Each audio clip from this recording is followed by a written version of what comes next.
Hello à tous, c'est Louisa, vous regardez Unlocked, l'émission qui décrypte les entreprises.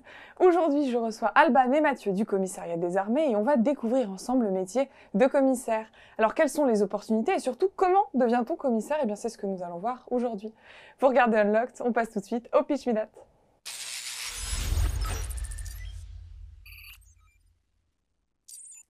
Bonjour Alban, bonjour Mathieu. Bonjour Louisa, Bonjour. Comment allez-vous? Très bien, très bien. Plutôt bien. Alors Alban, vous êtes commissaire Tout à fait. des armées, et vous êtes venu aujourd'hui avec un collègue, Mathieu. Et Mathieu, quant à vous, vous êtes également commissaire des armées. Alors Mathieu, Tout à fait, oui. on en a parlé juste un petit peu avant, vous savez ce qui vous attend. Il va falloir nous pitcher en 1 minute ce qu'est le commissariat des armées. Est-ce que vous êtes prêts? Tout à fait, oui. Je lance le chrono. C'est parti. Alors, le commissaire des armées, c'est un officier qui a la charge de ce que nous, on appelle l'administration générale et le soutien commun au profit des forces armées.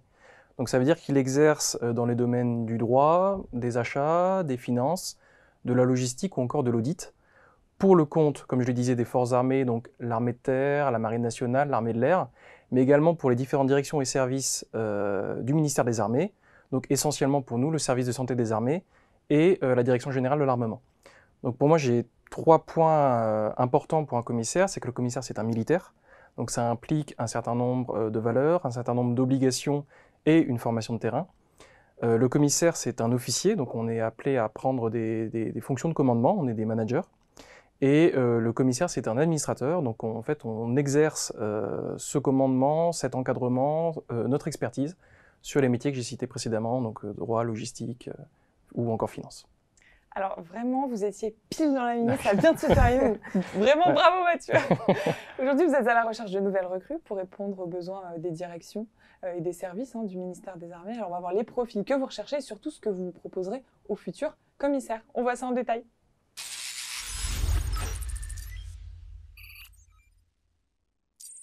Alors Alban, peut-être que vous pouvez me dire quels sont les profils, les formations que vous attendez pour devenir commissaire. Alors, on recherche vraiment tout type de profil.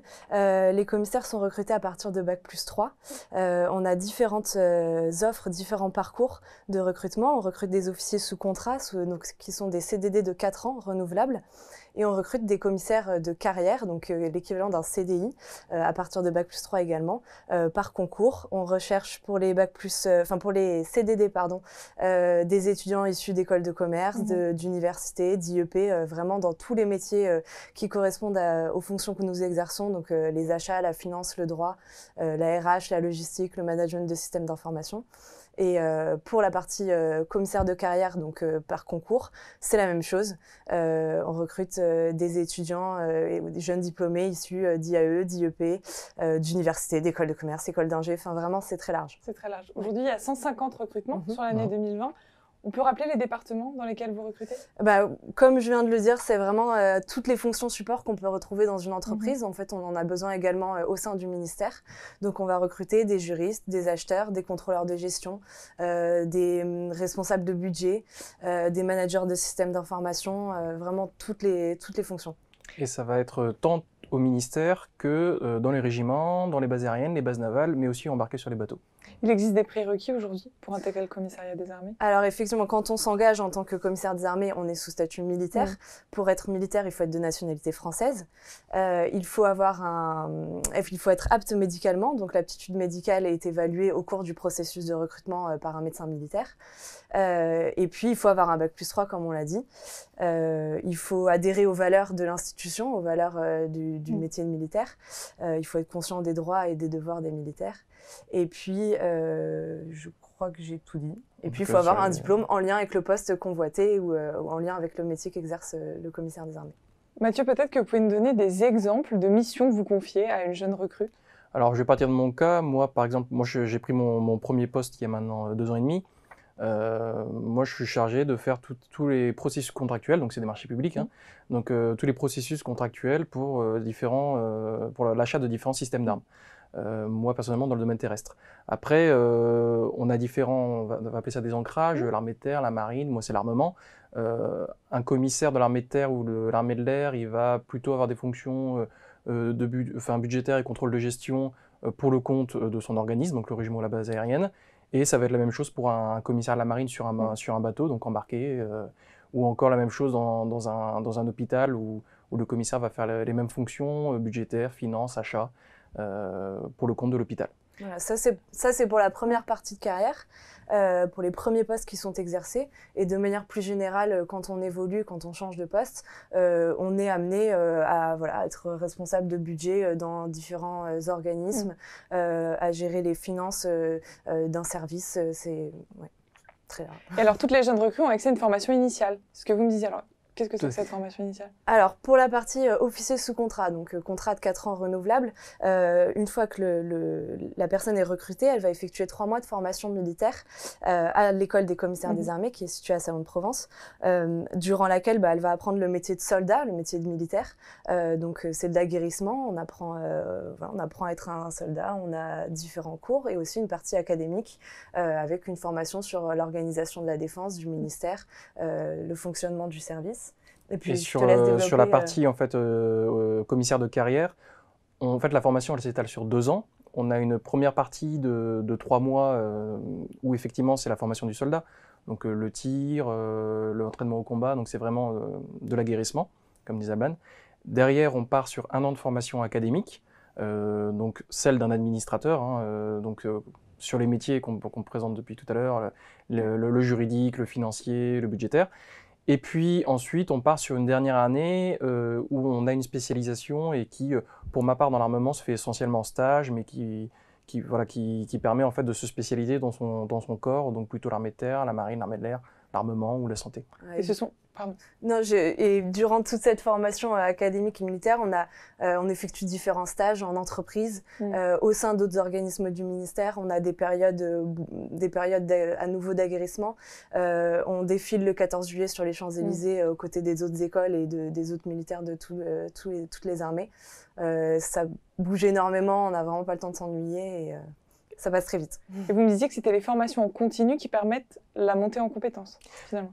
Voilà, là on a parlé de la formation initiale et ensuite, durant toute sa carrière, un commissaire va évoluer en compétences, va changer de poste, va occuper différentes fonctions et dans ce but, il va pouvoir faire différentes formations pour apprendre, s'améliorer chaque jour et monter en compétences. En fait, le commissaire, comme je disais, il y a plusieurs métiers et on n'est pas spécialisé, on peut être amené dans une carrière à faire tous ces métiers-là. Donc en fait, on se forme en permanence pour pouvoir assurer à la fois l'encadrement et l'expertise dans ces métiers-là. Et lorsqu'on intègre le commissariat des armées, on s'engage sur une carrière à long terme?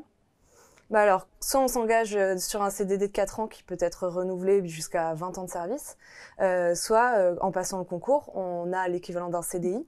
Le jour où on intègre l'école des commissaires à Salon, on est rémunéré, on devient militaire ce jour-là.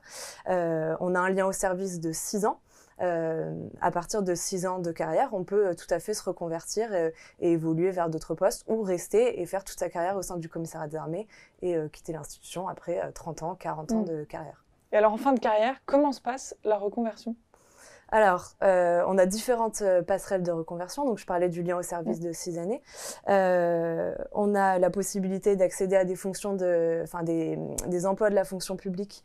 On a des commissaires qui partent au Conseil d'État, à la Cour des comptes, qui deviennent magistrats. Enfin, c'est vraiment très varié. En fait, on a des emplois réservés dans la fonction publique. Et puis, on peut aussi partir dans le privé. Et pour ça, on est aidé par une agence de reconversion de la défense qui va nous accompagner dans notre projet professionnel, qui est soit de trouver un autre emploi dans une entreprise du secteur civil ou de monter sa boîte. On a des aides pour tout ça. Et en fait, l'avantage du métier de commissaire, c'est que les fonctions qu'on exerce pour le compte des armées, en fait, elles existent ailleurs et elles existent dans les autres ministères, elles existent aussi dans le privé. Donc, nos chances de reconversion sont quand même très intéressantes de ce fait-là. Ok. On a reçu pas mal de questions de la part des étudiants. Si vous êtes d'accord, on les prend tout de suite ? Allez. C'est parti.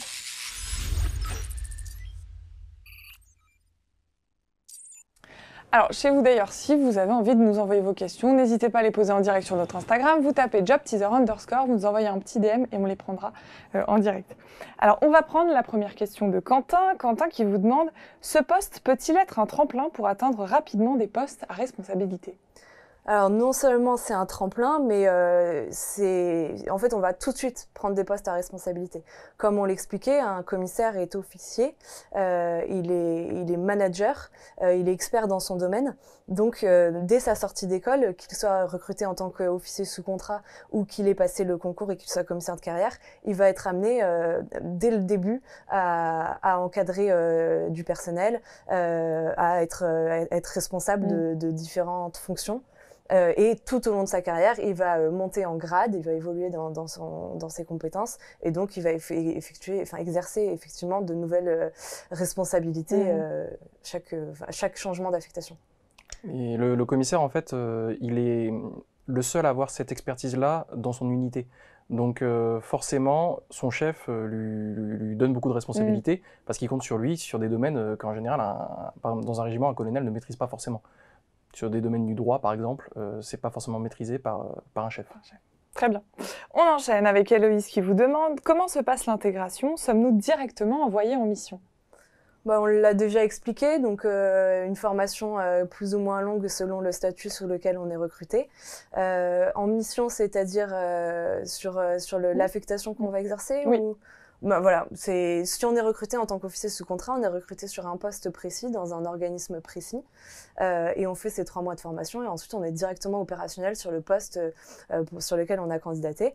Et si on est commissaire de carrière, on fait les 2 ans de formation, et à l'issue, on est affecté dans un régiment, dans une base aérienne, sur un bâtiment de la marine, en hôpital, dans un programme de la Direction générale d'armement. Et en fait, donc on n'est pas en mission tout de suite, on est affecté sur un poste. Maintenant, à tout moment de ce poste, qui sont des postes environ de 3 ans, on peut être appelé à partir en opération extérieure sur un théâtre d'opération. Mais par contre, le théâtre d'opération n'est pas un poste, on ne part pas tout de suite en sortie d'école sur un théâtre. Très bien, c'est une possibilité. On va prendre une autre question de Lise qui vous demande en quoi consiste au quotidien le métier de commissaire. Impossible de répondre à cette question. On peut répondre pour nous. Moi, comme je le disais au début, mon quotidien, c'est le suivi, c'est à la fois la passation et le suivi contractuel de marché. Après, le quotidien d'un commissaire sur un bateau, c'est toute la gestion de bateau. Ça va de l'alimentation les RH, les appros, le budget du petit, pas le petit, mais le budget du bateau. Donc voilà, en fait, c'est pas possible de décrire le quotidien d'un commissaire. On peut décrire le quotidien de plusieurs commissaires, mais... Ok. Ouais. Quand même, et vous pourriez poser la question aux 1800 commissaires qui composent notre corps. Il n'y en a pas un seul qui vous répondrait la même chose. Mais globalement, voilà, on est expert dans notre domaine. On est plus souvent derrière un ordinateur à faire, exercer notre métier. On va aussi rencontrer nos équipes, discuter, aller vers les autres pour comprendre leurs besoins et y répondre le mieux possible. Mais c'est très varié en fonction du poste qu'on occupe. Il y a autant de commissaires que de parcours et de quotidien. Exactement. Une autre question d'Edouard qui vous demande « Puis-je contacter un commissaire en amont afin d'avoir plus d'informations ?» Alors tout à fait. Alors il y a sur le site du commissariat, il y a en fait un réseau de ce qu'on appelle les ambassadeurs du service du commissariat des armées. Et la possibilité, en fait, il y a plusieurs profils qui sont présentés avec différents parcours, des personnes plus ou moins jeunes et différents métiers. Donc il y a la possibilité de contacter ces personnes-là, et puis après derrière il y a un enchaînement, ces personnes peuvent rediriger vers d'autres commissaires. Moi ça m'est déjà arrivé plusieurs fois, on est tout à fait ouvert à répondre à toute question. Et on encourage au contraire les jeunes à le faire, parce que c'est quand même un métier qui n'est pas anodin, et la meilleure façon de savoir si on a envie d'exercer ce métier, c'est de discuter avec les gens qui le font pour avoir leur expérience et voir si ça peut coller avec notre personnalité, ce qu'on a envie de faire, etc. Donc n'hésitez pas à leur envoyer des messages ou à leur poser des questions. Complètement. On prend une autre question de Thomas. Si je m'engage, vais-je forcément travailler en France et à l'étranger? Alors les commissaires des armées sont employés, donc en fait partout où on a des régiments, des bases aériennes, on a des commissaires. On a des commissaires outre-mer, parce qu'on a des régiments, des bases aériennes ou des bases navales, partout outre-mer. Et puis on a aussi des commissaires qui sont affectés à l'ONU, à l'OTAN, à l'Union européenne. Donc on peut effectivement aussi exercer à l'étranger. Et des commissaires déployés en opération. Exactement, ouais, j'oubliais. C'est ce qui n'est pas anodin. Ce qui n'est pas anodin, oui. On va prendre la dernière question. Victor vous demande, peut-on changer de filière durant notre mission? En fait, alors, je ne sais pas ce qu'il entend par mission, mais en fait, on change de filière tout au long de la carrière. On peut commencer enfin moi je suis acheteur, on peut ensuite partir sur des fonctions plus financières, et on peut même comment dire, à plusieurs opportunités, saisir des opportunités dans encore d'autres domaines, notamment les relations internationales, la stratégie. Voilà, il y a plusieurs domaines qui nous sont potentiellement ouverts. Et donc du coup, oui, en fait, on change tout le temps de métier. Et c'est une des forces de ce métier, enfin de ce corps militaire, c'est qu'on n'a pas une vocation et on n'a pas un seul métier. Très bien. Bon, alors maintenant, on a de la chance, vous êtes sur ce plateau, vous allez pouvoir nous donner vos conseils d'experts pour réussir l'entretien. On voit ça tout de suite.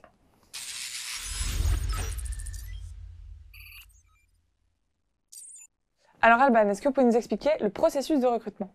Alors, quand on postule un poste d'officier sous contrat, donc CDD de 4 ans, c'est un process de recrutement assez classique. Nos offres sont en ligne sur notre site. On postule en déposant son CV, sa lettre de motivation. Il y a une présélection qui se fait sur CV, lettre de motivation. Ensuite, un entretien de motivation. Si l'avis est positif, on va faire une visite médicale d'aptitude à l'engagement au candidat. Donc ça, je vous en parlais tout à l'heure. Pour être militaire, il faut remplir certaines conditions d'aptitude médicale. Donc on va être envoyé devant un médecin militaire. Si on est apte médicalement, on va être reçu dans l'unité qui recrute par le potentiel futur chef. Et à l'issue de ce second entretien, on est recruté ou non. Pour la partie commissaire de carrière, donc les concours, on a 2 concours, un concours sur épreuve et un concours sur titre. Le concours sur épreuve, à partir de Bac+3, plutôt destiné aux étudiants issus d'université et d'IEP. Il y a des épreuves écrites et des épreuves orales et sportives. C'est un concours de la fonction publique, comme la plupart des concours de la fonction publique, avec les épreuves sportives en plus. Et pour le concours sur titre, c'est à partir de Bac+5, présélection, admissibilité sur CV, lettre de motivation et niveau d'anglais. Et ensuite, un entretien oral devant un jury, 2 entretiens devant un jury. Et à l'issue, on est admis ou non et on intègre l'école. Et alors, comment on se prépare à ces concours ? Alors pour la partie effectivement concours, alors il y a deux grands axes pour intégrer l'école des commissaires des armées pour devenir commissaire de carrière. Le premier, c'est un concours administratif, mais qui est semblable à tous les grands concours administratifs. C'est le même type d'épreuve que par exemple l'ENA. Donc c'est du droit public ou de l'économie. En fait, il y a plusieurs options. Une épreuve de culture générale, donc dissertation, et une note de synthèse, ce qui sont en fait les épreuves très classiques du monde administratif. Derrière, il y a une admissibilité. Puis après l'admissibilité, donc des épreuves sportives pour les admissibles, et puis un oral de culture générale qui se transforme petit à petit en grand oral et qui est comme un entretien. Entretien de motivation. L'autre grand axe, en fait, c'est plutôt pour des profils école de commerce ou école d'ingénieur, où ils envoient leur dossier, c'est une présélection sur dossier, et après, derrière, épreuve sportive et entretien de motivation.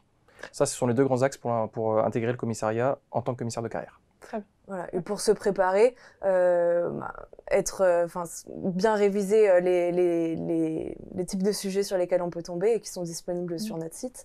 Et puis se renseigner sur le corps des commissaires des armées, l'organisation du ministère en général, pour pouvoir répondre aux questions du jury et bien montrer sa motivation. Pour le recrutement contractuel, donc officier sous contrat, c'est pareil, se renseigner sur le poste pour lequel on postule. Et voilà. Qu'est-ce que vous leur donnez comme conseil pour leur parcours scolaire ? Pas de conseils en particulier. Comme on l'a démontré, on recrute vraiment tout type de profil. Moi, ce que je conseillerais aux étudiants, c'est de faire ce qui leur plaît, ce qui les intéresse, tant que ça rentre dans les domaines qu'un commissaire exerce. Mais comme on l'a dit, on recrute vraiment de tout. Donc, il faut que les étudiants fassent ce qui leur plaît. Et voilà. Et c'est déjà un bon conseil. Que faut-il savoir sur le statut militaire afin d'être prêt pour l'entretien, à minima, qu'est-ce qu'il faut savoir ? Il faut s'être renseigné sur les droits et les devoirs des militaires, sur ce que ça représente de s'engager en tant que militaire. C'est pas anodin. On porte un uniforme, donc ça exige certaines valeurs. On représente l'institution chaque jour. Et justement, vous m'aviez dit qu'il faut être conscient aussi des contraintes et des attentes. Voilà, effectivement, en fait, le militaire a un certain nombre d'obligations. Donc, il a des obligations. Il doit, par le cas des opérations extérieures, Quand le commissaire est déployé, effectivement, c'est un éloignement familial pendant un certain temps. On peut demander aussi au commissaire, si l'armée a un besoin, on peut lui demander d'aller faire un poste de 3 ans, peut-être loin de là où il habite au moment T. Donc il y a une vraie mobilité des commissaires. Maintenant, on est essentiellement sur des choses qui sont préparées, qui sont prévues. Voilà, il y a des contraintes, il faut les accepter. Mais c'est pas non plus, on n'est pas sur une imposition totale. Il y a toujours une discussion RH pour tous les sujets en fait. Et voilà, il y a des contraintes, mais elles sont tout à fait acceptables. Et en contrepartie, on a certains droits qui sont des avantages. Et lorsqu'on est reçu par un commissaire des armées pour l'entretien, comment est-ce qu'on vient habillé? De manière assez formelle. Pour un homme, ça va être chemise, costume. Ouais. On n'exige pas nécessairement la cravate, mais voilà, chemise, costume et une tenue habillée, pas de jean et de basket. Pour les oraux du concours, je conseille costume cravate. Mais ce qui se fait pas que pour le commissaire des armées, ce qui se fait pour beaucoup de concours administratifs, c'est ce qui se pratique en général et je le conseille parce que le jury en face, il a une certaine attente aussi. Votre dernier conseil pour faire la différence en entretien, ce serait lequel? Ne pas arriver à l'improviste, bien s'être préparé et savoir un minimum ce dans quoi on s'engage. Cependant, on sait très bien que beaucoup de jeunes ne connaissent pas forcément bien les armées, comment on fonctionne. Donc, on est aussi là lors de l'entretien pour répondre à leurs questions. Mais voilà, s'être renseigné un minimum, avoir préparé son entretien, mais comme quand on postule pour n'importe quel job, j'ai envie de dire. Aux oraux, la principale preuve de motivation du candidat, ce sera de voir s'il connaît le monde militaire un minimum, s'il connaît le grade de la personne à qui il s'adresse dans le jury. Et voilà, après, il y a plein d'opportunités pour ça, c'est pas très compliqué. En plus, le ministère offre des stages, etc., pour connaître le monde militaire. Donc voilà, c'est connaître un peu le monde militaire, savoir la particularité qu'est le commissaire dans le monde militaire. Et ça montre déjà une certaine motivation. Bon, allez, il nous reste 3 minutes ensemble, ça va être à vous de les convaincre une dernière fois de vous rejoindre. On voit ça dans le last but not least.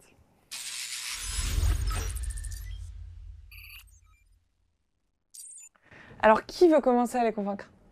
Je t'en prie. Allez, pour convaincre, je dirais, je vais parler de ma propre expérience. Moi, ce que je recherchais en rejoignant l'institution, donc j'ai été recrutée il y a 3 ans et demi, je suis officier sous contrat sur un poste de chargé de recrutement. Ce que je recherchais, c'est avoir un métier qui a du sens, me sentir utile, et c'est tout à fait ce que je retrouve parce que je sens que je participe à la défense de mon pays en exerçant ce métier. Je cherchais à ne pas avoir de routine et c'est aussi ce que j'ai retrouvé parce que, comme on l'expliquait, on peut exercer plein de métiers différents et même quand on est sur un poste, on a chaque jour des nouvelles missions, des nouvelles choses qui se passent. Je cherchais à être dans un environnement humain d'exception et c'est ce que j'ai retrouvé parce que au sein de l'armée, on est 200 000 militaires, on a tous des origines, des parcours différents et c'est très riche et on travaille ensemble dans le même but. Et puis aussi, j'ai eu la possibilité, moi, cet été, de partir en mission, en opération. J'ai passé 4 mois en Afrique, 4 mois pendant lesquels j'ai fait des choses qui n'ont rien à voir avec ce que je fais aujourd'hui dans mon poste à Paris et qui ont été hyper enrichissants. Et puis aussi pour le challenge personnel, c'était génial et voilà, c'est ce que je dirais. Mathieu, votre mot de la fin. Le commissariat offre des carrières extrêmement riches, que ce soit dans la diversité des métiers, la diversité des affectations, la diversité des lieux d'affectation. Et même au sein d'une affectation, on a plein d'opportunités. Comme disait Alban, de partir en opération, d'être déployé sur un métier tout autre que ce qu'on pratique. On peut être, comme moi, acheteur et puis partir gérer un budget d'une petite opération ou d'une mission de courte durée, d'aller dans les dom-toms pendant quelques mois. Et on a aussi des événements ponctuels. Moi, par exemple, alors que je suis acheteur, pendant une semaine, j'ai accompagné une délégation égyptienne au Salon du Bourget. Donc, on accompagne la délégation dîner avec la ministre. On les accompagne sur tous les stands. On est amené à discuter avec eux. Donc voilà, en fait, il n'y a aucune routine dans le métier de commissariat. Il y a évidemment un quotidien, mais il peut être rompu à tout moment par différents événements ou différentes possibilités d'être déployé. Donc ça, c'est unique. Si je comprends bien, on fait jamais la même chose. Non. Jamais. Bon, chez vous, si vous avez envie de postuler, sachez que vous pouvez retrouver toutes les informations, notamment les coordonnées des commissaires qui peuvent contacter pour avoir plus d'informations sur www.defense.gouv.fr/commissariat. Merci beaucoup. à tous les deux d'avoir été présents, Merci à vous. d'avoir donné tous ces Merci. bons conseils. Et chez vous, je vous donne rendez-vous très vite pour un nouveau live.